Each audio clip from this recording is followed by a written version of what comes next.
사람들은 자기만의 성역을 가지고 있습니다. 성역을 가지고 있습니다. 어린아이들은 집에 있는 장난감을 자기의 성역으로 여깁니다. 항상 혼자 가지고 놀던 장난감인데 이웃 아이가 놀러 오면 이 장난감을 만지지 못하도록 숨깁니다. 만약에 만지면 견딜 수 없이 괴로워하죠. 그런데 이 아이가 집에 돌아갈 때쯤 해서 놀러 간 그 집안 아이의 장난감을 하나 가지고 가겠다고 떼를 쓰면 엄마가 눈치도 없이 장난감을 주면 말이죠.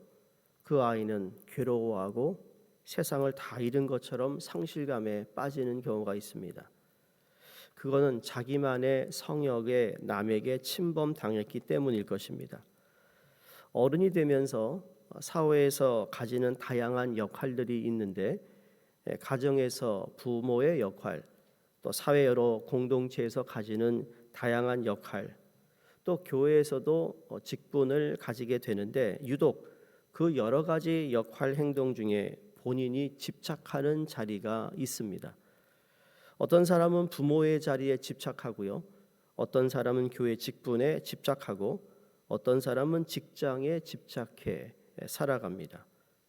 그러니까 그 직책이 무엇인지 모르겠지만 남이 볼 때는 대단한 것 같지 않은데 대단하게 생각한다는 거죠. 그러다 보니 그 자리가 어떤 사람에 의해서 침범당한다고 느낄 때 마치 어린아이가 장난감을 빼앗긴 것처럼 견딜 수 없이 괴로워하고 분노하는 일이 생긴다는 거죠. 예를 들어 부모의 권위를 소중하게 생각하는 분이 자식에게 불편한 말을 들으면 보통의 부모보다 더 화를 냅니다. 교회 직분의 자리에 집착하는 분들 가운데도 감히 내가 이런 식으로 자기가 화를 내고 자기의 어떤 직책에 침범된 거, 무시한 것에 대한 화를 낸다는 겁니다.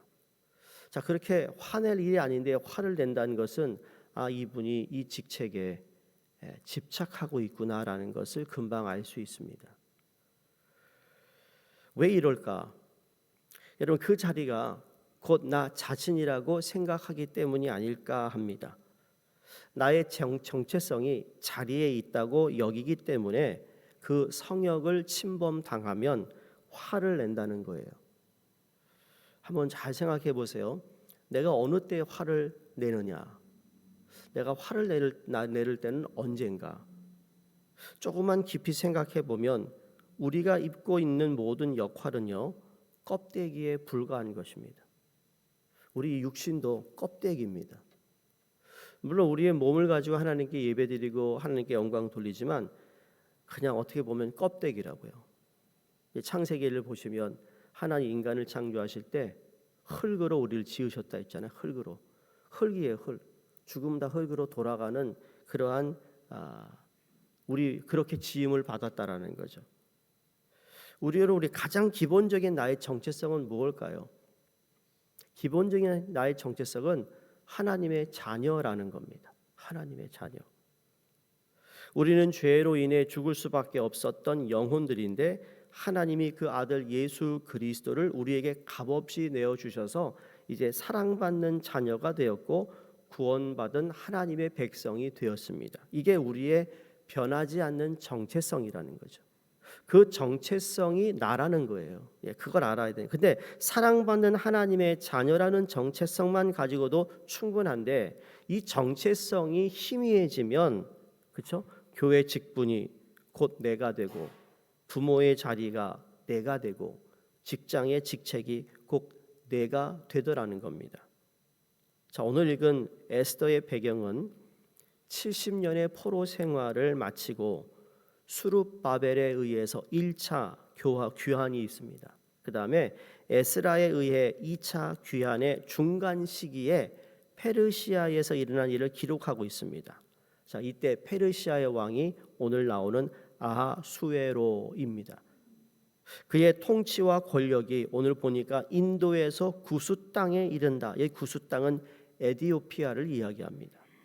그 광활한 지역을 이 왕이 혼자 다 다스렸는데 그게 127도를 다스리는 제국의 왕이었습니다. 대단한 권력을 가지고 있는 왕이라는 겁니다. 에스더가 나중에 이제 왕후가 되는데, 그렇죠? 이 아하수에로의 이제 여왕이 이 나라 그 와이프가 되는데, 이 왕후가 된 이 나라는 어떤 나라인가? 오늘 성경에 메데라는 단어와 바사라고 나오는데, 이란의 고원의 서북부를 메데라고 했습니다. 바사는 이란의 남서부 지역을 말합니다. 그러니까 바벨론이 바사의 고레스 왕에게 정복당하고 그 후에도 여러 정권이 교체되다가 하나의 큰 제국이 드디어 자리를 잡았는데, 그 제국을 소위 바로 메데 바사라고 했다라는 거죠. 역사책에 나오는 나중에 이게 페르시아 제국이 되고, 이 페르시아가 오늘의 이란입니다. 그래서 여기에 나오는 아하수에로 왕은 페르시아 제국의 황제인 것이죠. 그가 통치한 지 3년이 되던 해에 아주 성대한 연회를 베풉니다. 그 연회에는 그 127 지방의 여러 장수와 지방관 그리고 귀족들이 참여합니다. 그러니까 얼마나 많은 사람들이 이 연회에 참석했는지를 알 수 있죠. 그 기간이 얼마 됐다고요? 6달 동안 했습니다. 6달 동안. 아니, 이 잔치를 6달 동안 한다고요. 그 상다리가 몇 번 부러져야 되나? 그 기간에 왕은 연회 참석자들의 자신의 제국이 얼마나 큰 부를 누리고 있는지, 얼마나 강력한 나라인지를 과시하고 싶었던 겁니다. 자, 하루 이틀 잔치가 아니라 장장 6개월간 이어진 이 긴 연회가 끝나갈 무렵, 아하수에로 왕은 이번에는 모든 백성을 대상으로 왕궁 후원끌에서 7일간 걸쳐 또 성대한 잔치를 엽니다. 오늘 6절에 보면 후원들이 백색, 녹색, 운모석, 흑석으로 포장되었으며 금과 은으로 제작된 아름다운 걸상들이 그 포장된 뜰 여기저기에 놓여 있었습니다. 예로 이런 거죠. 결혼식을 하는데 아웃도어 결혼식을 한다는 겁니다. 제가 작년에도 저기 롱아일랜드 폴 워싱턴의 큰 잔디에서 아웃도어 웨딩 제가 주례를 했는데, 제가 아웃도어 웨딩 싫어하거든요. 얼굴 탈까봐. 아니요, 그 농담이고, 햇빛이 너무 세잖아요. 걱정했어요. 야, 햇빛은 나 눈도 못 뜨겠는데, 아웃도어에서 마이크도 없으면 말이죠, 정말 오신 모든 손님들은 내가 무슨 말 하는지도 못 들었거든요. 앞에서 그냥 크게 소리를 지어 겨우 이제 신랑 신부가 들어 어떡하지 했는데, 마이크도 준비해 놓고 건물 옆이라 딱 또 쉐이드가 생겨서 또 걱정 안 해도 되고, 그런 아웃도어는 매번 하겠다 내가. 근데 얼마나 데코레이션을 잘했겠어요. 하얀 걸로 다 하얀색. 제가 별의별 주례를 많이 해봤거든요. 바닷가에서도 주례해봤어요. 바닷가가 월스트예요. 파도 소리에 아무것도 안 들려요. 다들 좋아하죠. 거기는 진짜 해변에 모래사장 위에 사는데요. 내가 이거 알았으면 나 주례 안 했을 걸. 그럴 정도로. 또 어떤 주례는 말이죠. 그 외국 이게 백인하고 결혼하는데 2세가 자기네 키우는 애완견이 패밀리라는 거예요. 얘도 좀 같이 걸어 들으면 안 되네요. 마음대로 해라. 했다니까요. 거기 걸어 들어왔어요. 패밀리라는데. 여러분, 근데 우리가 상상하는 오늘날의 어떤 결혼식의 연회장에, 여러분 이게 아마 몇십 배, 몇백 개의 화려한 포장이 된 이 잔치가 벌려진 거예요. 거기에 더해서 포도주는 서로 모양이 다른 수많은 금잔 안에 담겼다고 합니다. 왕은 참석자들이 원하는 만큼 마시도록 허락했습니다. 얼마나 성대하고 화려한 잔치인지 여러분 상상이 가시나요?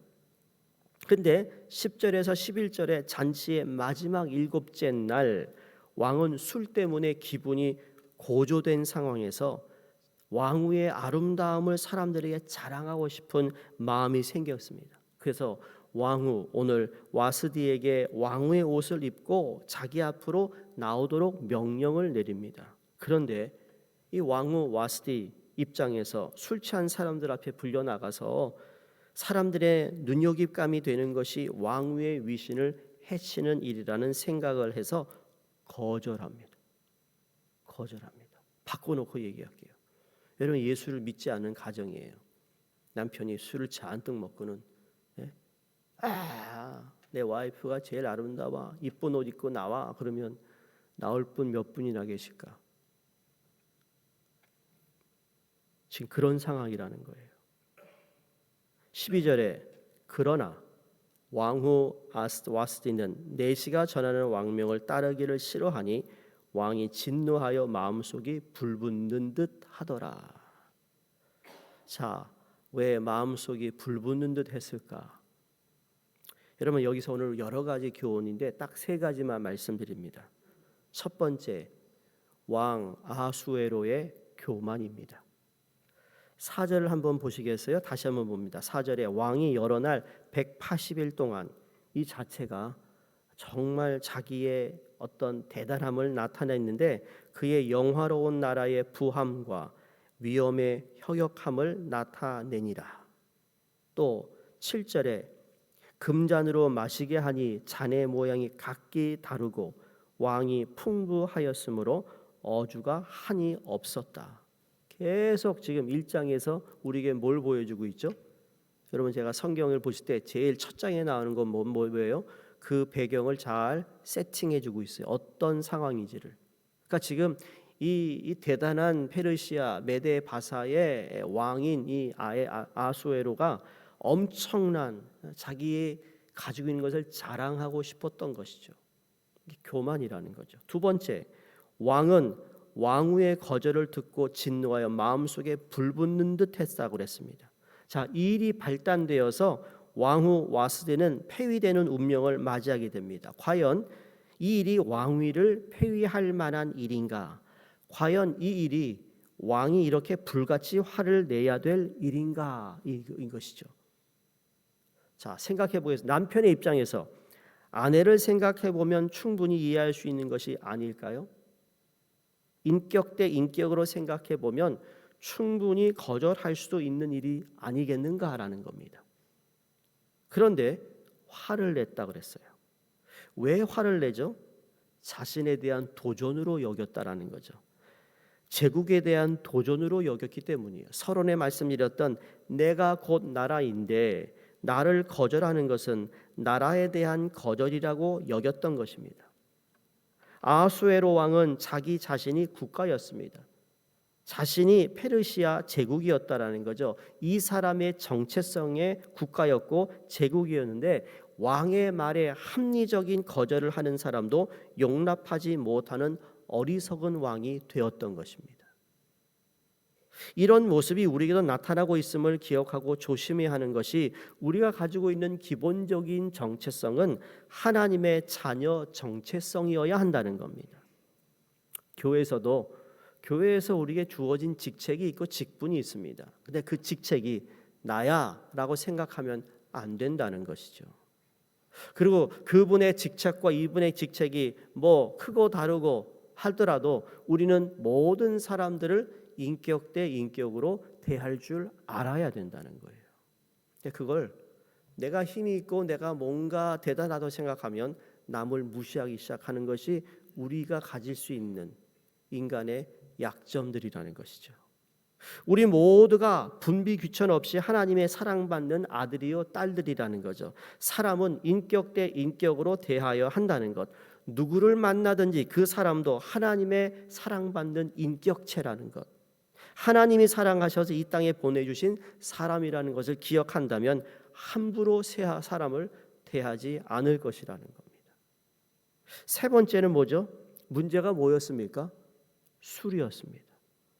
과거나 오늘이나 술이 문제라니까요. 여러분, 술 마시고 운전하다가 사고를 낸 사람들이 얼마나 많은지 모릅니다. 지금도. 그래서 정말 평화로운 가정을 깹니다. 무엇이? 술이. 술은 정상적인 사고 활동을 파괴합니다. 술이 아니었으면 아하수에로가 자기 와스티 왕후를 쫓지 않았을 것이라는 거죠. 왕과 그 신하들에게 술은 사람의 품격을 파괴한 것이죠. 술은 사정을 파괴합니다. 술은 거룩한 생활을 파괴하더라는 것이죠. 사랑하는 성도님들, 오늘 우리가 하나님에 대한 내용은 하나도 없지만 하나님이 이 에스더가 등장하기까지 이 모든 배경을 준비하시는 것 가운데 우리가 주는 교훈은 여전히 똑같아요. 교만하지 말라. 그리고 사람을 인격 대 인격으로 대하지 않는 한 우리는 나 자신에게 도전한다는 생각에 화를 낸다는 거죠. 분노한다는 거. 세 번째가 뭐예요? 술에 취하지 않는 것이고 성령에 취해되는 것이 성경적인 삶이라는 사실을 우리가 깨달아야 된다는 겁니다. 우리 하나님은 하나님의 자녀들을 인격적으로 대하십니다. 그래서 우리 성령께서도 인격적으로 우리를 대하기를 원하시고 또 성령님도 우리가 성령님을 인격적으로 대하기를 원하십니다. 이 말은 하나님의 자녀가 된 저희는 어느 사람이든지 인격적으로 대해야 한다는 사실을 잊지 말아야 하며 모든 사람을 하나님의 사랑을 받는 인격체로 대할 때 가정이나 교회나 사회 공동체는 행복하고 평화로운 공동체가 될 수 있으리라 믿습니다. 아하수에로 왕의 악행이 우리의 몸과 마음을 지배하지 않도록 하나님 앞에서 살아가는 거룩한 하나님의 백성들이 되어야 될 줄로 믿습니다. 그래서 하나님이 이제 에스더를 통하여서 그 나라, 그 민족을 구원하시는 하나님의 방법을 우리가 읽고 묵상하실 텐데, 우리 삶 가운데 정말 헤쳐나갈 수 없는 가운데에서도 하나님은 우리를 위하여 일하고 계시고 역사하기를 원하시고 하나님을 신뢰하고 하나님께 나오는 자들에게 하나님 또한 그 사람에게 헌신하셔서 온전한 하나님의 뜻은 물론이고 그 사람을 통하여 하나님의 살아계심을 증거하는, 그래서 우리의 가지고 있는 부나 명예가 아닌 우리 하나님의 이름, 거룩한 이름, 그 하나님을 드러내고 하나님을 영화롭게 하는 우리의 삶이 되시기를 주의 이름으로 축원드립니다. 하나님 우리의 느낌이나 인정함에 관계없이 온 인류의 역사와 한 개인의 삶 전체를 다스리고 계신 분임을 오늘 말씀을 통해 확인합니다.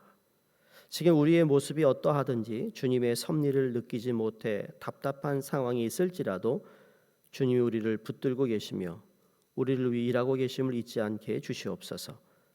그 주님을 믿음으로 붙들고 바라봄으로 언젠가 때가 되어 주님이 어떻게 나의 삶을 이끌어 주시고 섭리에 오셨는지 믿음으로 나누고 고백할 수 있는 저희가 되게 하여 주시옵소서. 아하수에로의 왕의 기질이 우리 안에 들어있진 않은지 오늘도 이 아침 나 자신을 돌아보며 말씀을 비추어 하나님, 우리가 늘 주님 앞에 겸손히 살게 하시고 사람을 인격체로 우리가 대할 수 있는 은혜를 허락하시며 하나님, 이 세상에 어디에 집착하는 것이 아니라 주의 성령으로 던짐받아 하나님께서 기뻐하시는 삶을 살도록 역사하시고 도와주시옵소서. 오늘의 삶도 온전히 주님의 손에 붙들리기를 간절히 소원하며 예수 그리스도 이름으로 기도드리옵나이다. 아멘. 우리 공동 기도문입니다. 거룩하신 하나님 아버지, 오늘도 우리를 십자가 앞으로 부르시는 주님의 은혜를 감사합니다. 사순절의 이 거룩한 여정 가운데 우리 모두가 한 마음으로 주님을 바라보게 하옵소서. 주님, 우리의 마음을 살피시고 정결하게 하옵소서. 분주함 속에 잃어버렸던 기도의 자리로 돌아가게 하시고 익숙함 속에 무뎌졌던 감사를 회복하게 하옵소서. 십자가를 묵상하며 나의 죄를 깨닫고 겸손히 회개하는 심령을 허락하여 주옵소서. 예수 그리스도의 고난을 기억합니다. 우리를 살리기 위해 자신을 내어주신 그 크신 사랑을 마음에 새기게 하옵소서. 말이 아니라 삶으로, 결단이 아니라 순종으로 주님의 사랑에 응답하게 하옵소서. 이 사순절 동안 우리의 눈을 열어 이웃의 아픔을 보게 하시고 우리의 손을 열어 나눔을 실천하게 하시고 우리의 입술을 열어 위로와 복음을 전하게 하시고 우리 교회를 하나 되게 하시고 세대와 직분을 넘어 모든 성도가 한 마음으로 기도하게 하시고 십자가 앞에서 겸손히 무릎 꿇게 하시고 우리 가정과 다음 세대를 붙드시고 고난의 자리에서도 믿음을 지키게 하옵소서.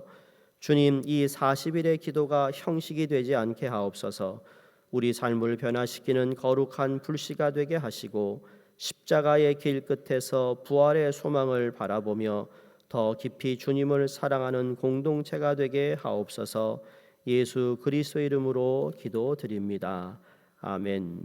오늘 기도할 선교사님은 방글라데시의 다스헤랄드 리스파 선교사님과 태국의 박윤식 박명순 선교사님, 라오스의 최춘호 선교사님이십니다. 또 한 가지 기도 제목 오늘 아침 올라왔는데요. 이수 장로님 셋째 아들, 그러니까 우리 김수연 집사님 남편 되는 우리 이광환 성도님 오늘 심장 수술이 있어서 병원에 들어가십니다. 위에서 잘 수술될 수 있도록 함께 기도하겠습니다.